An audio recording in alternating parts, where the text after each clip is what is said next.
Hey everybody, welcome back. And today I want to talk about two words. And those words are waiting and wanting. Two words that are very similar when you take a look at them, the same amount of letters, but the real difference is only an I and an N. But those words, they can point in 180 degrees opposite directions if we're not careful when we use them. We all want and we all wait. And we all want something. As a matter of fact, today we all want things now. We want to turn on the TV or a smartphone, a laptop, and what we expect is an almost instant response. We go out to eat fast food, and we expect quick service.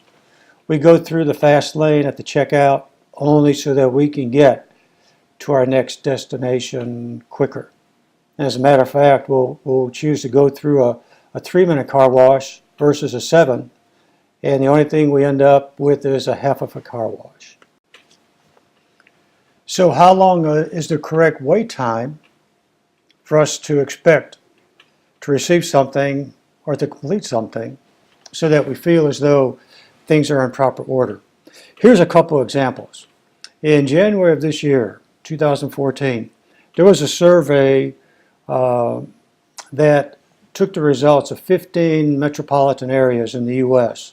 And what they tracked was the average wait time it took to see a physician across 5 medical specialties. And the average wait time for a patient to get to see a specialist was 18.5 days. The highest wait time was 72 days to see a dermatologist and 66 days to see a family doctor. Looking at another industry group, fast foods, something that we're all familiar with. In October of this year, the average wait time, the average wait times at fast food restaurants are on the rise.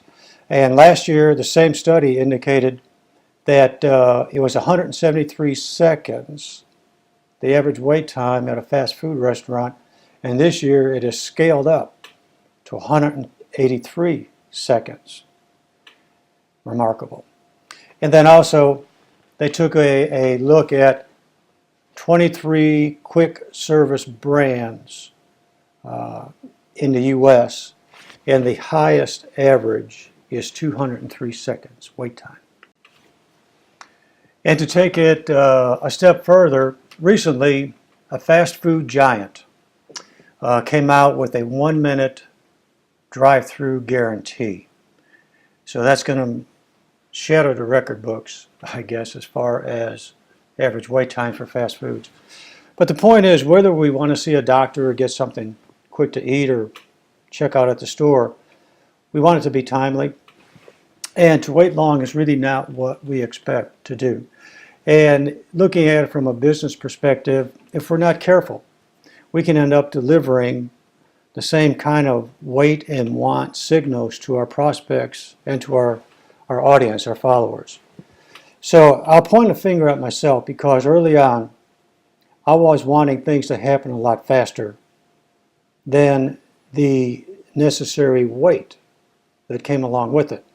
Online marketing is a great example as to how we have to balance the want and the wait in what we do, because we prepare content, we post it, we hit enter, and then we expect results. And in some cases, fast results. So as far as for me, my wait and my want, they were not in sync. And because of that, I guess, imbalance with me, it was necessary for me to be able to throttle back, because I was delivering a tone that was out of step with my reader or my listener as far as what they wanted to hear and how they chose to proceed. So my engine was running wide open, while the audience was probably set more at an idle speed. And it's this kind of a disconnect that we have to be aware of every day in what we do. That's why your want, which is your plan, is going to have to be in stride with your group, what they expect. That's the wait. the result that you expect to receive. So every day the approach that we need to take is knowing that what we do in marketing is a process and it's not an event.